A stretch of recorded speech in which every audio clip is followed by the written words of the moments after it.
Have you ever stopped to think about what's actually happening when you buy a coffee with your phone, book a flight, or just, like a photo online?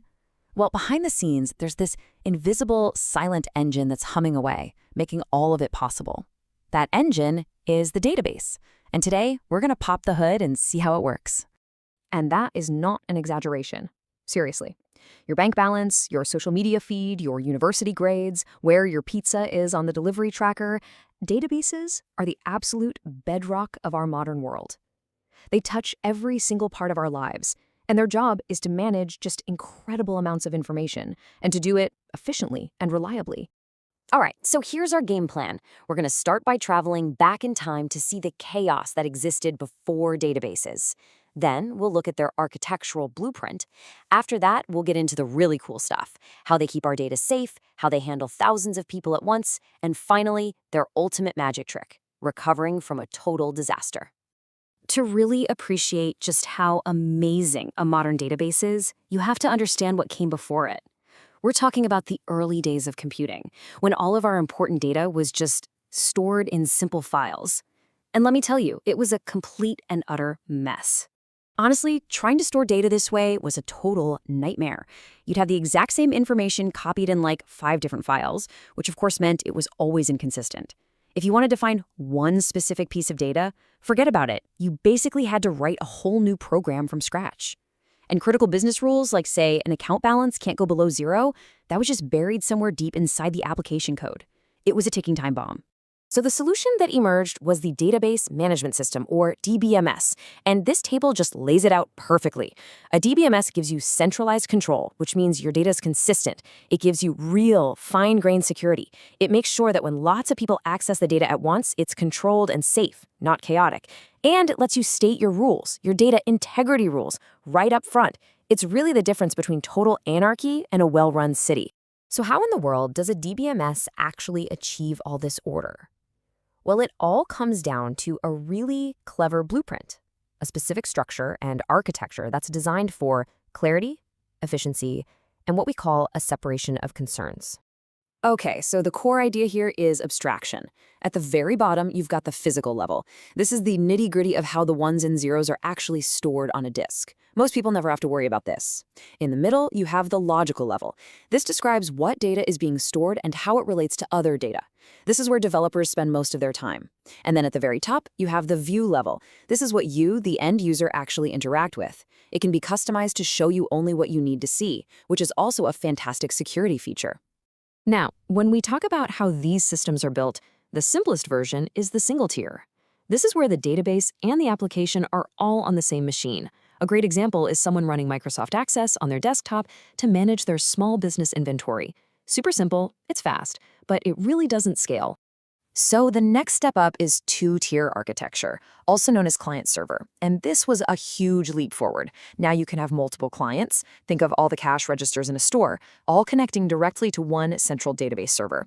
This is great for letting many users access the same data, but it can get a little clunky and create some security headaches since the clients are talking right to the database. And that brings us to the undisputed king, the 3-tier architecture. This is the standard for pretty much every major web application you use today, from your online bank to your favorite shopping site. It cleanly separates everything into 3 layers. The presentation tier, which is what you see in your web browser, the application or logic tier, which is the brains of the operation, and the data tier, which is the database itself. This separation is what makes modern applications so scalable, secure, and way easier to manage. Okay, so we've got our blueprint, but how does a database make sure that every single operation, like transferring money or buying a concert ticket, is executed perfectly every single time? What happens if the power goes out right in the middle of it? The answer is this incredibly powerful concept called a transaction. So a transaction isn't just one action, it's a sequence of operations that act as a single logical piece of work. The classic example, of course, is a bank transfer. You have to do 2 things. You have to debit money from one account, and you have to credit it to another account. You can't just do one and not the other. This all-or-nothing principle is the absolute heart of database reliability. And to guarantee this all-or-nothing reliability, every single transaction has to follow 4 sacred rules. You're going to hear this acronym a lot in the database world. ACID. These 4 pillars are what truly separate a professional-grade database from, well, just a bunch of files. So let's break this down. Atomicity is that all-or-nothing promise we just talked about. Consistency means the database has to follow all its own rules. So after a money transfer, the total amount of money in the bank has to be the same as it was before. Isolation is what makes it feel like your transaction is the only one happening in the entire world, so others don't interfere with it. And finally, durability. This is the big promise that once the database tells you, yep, your transaction is complete, that change is permanent. It will survive a crash, period. Now here's where things get really wild. Databases aren't just doing one of these transactions at a time. They're doing thousands, maybe even millions, all at once. So how on earth do they maintain the I in ACID, that isolation property, when there's so much going on? This is the huge challenge of what we call concurrency control. Let's frame the problem with a simple question. Imagine 2 different bank tellers trying to deposit money into the very same account at the exact same moment. What could possibly go wrong? As it turns out, a whole lot. And this slide shows us the infamous lost update problem. Watch this. Both Clerk A and Clerk B read the balance. It's $100. Clerk A adds $50 and calculates a new balance of $150. At the same time, Clerk B adds $20 and calculates $120. Clerk A saves their change and the balance becomes $150. But then Clerk B, who is still working with that original $100 value, saves their change. The balance becomes $120. Clerk A's deposit just vanished into thin air. This is exactly the kind of chaos a DBMS is built to prevent. So how do they prevent it? The most common solution is a protocol called two-phase locking. Here's the gist of it. A transaction first has a growing phase. It goes around and acquires locks, or basically calls dibs on all the data it needs to touch. Once it has all its locks, it does its work. Then it enters the shrinking phase, where it starts releasing those locks. The key rule is, once you start releasing locks, you can't get any new ones. This simple rule enforces a strict, orderly queue and makes sure those lost update problems just can't happen. Okay, we've seen how databases maintain order and juggle tons of users. But now for the ultimate test. What happens if the server itself just crashes? The power cord gets pulled out of the wall in the middle of 10,000 transactions. This is where we see the database's most incredible feature, its ability to recover from total failure. And you know, there are different flavors of disaster that a database has to be ready for. You can have a simple transaction failure because of a bug. You can have a system failure, like a server crash that wipes out everything in memory. Or, the worst-case scenario, a media failure, where the actual hard drive is physically destroyed. The recovery system has to be able to handle all of this.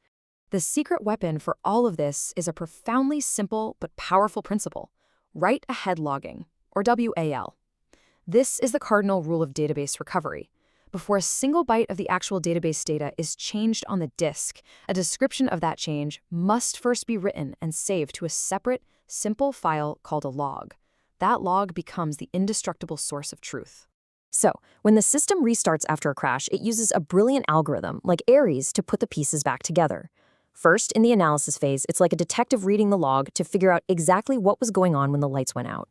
Second, in the redo phase, it acts like a time traveler, replaying every single change from the log to restore the database to the exact state it was in at the moment of the crash. And finally, in the undo phase, it's a cleaner, going back and rolling back any changes from transactions that hadn't finished. This 3-step dance perfectly restores order from chaos. So we've seen how these amazing systems create order, guarantee safety, and even survive total disaster. They are these incredible feats of engineering, all designed to be the ultimate reliable foundation for our information.